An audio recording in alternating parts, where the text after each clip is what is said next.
Japanese cities of Hiroshima and Nagasaki. With millions of lives lost, the leaders of the world knew something had to change.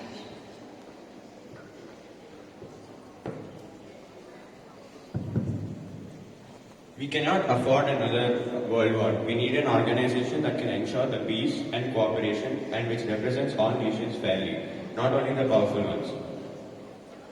Our last attempt, the League of Nations failed. We must learn from our mistakes and create something stronger where every nation will have a voice.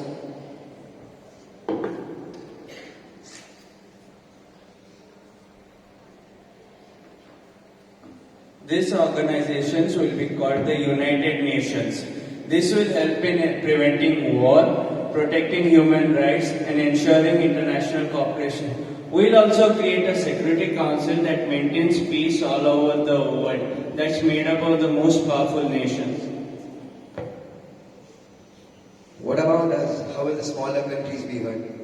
All nations, large and small, will have a voice in the General Assembly, and we will work together to keep peace. No more wars.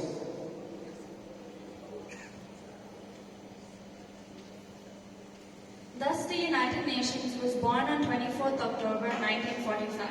It has faced many challenges but continues to strive for peace, justice, and cooperation among all nations.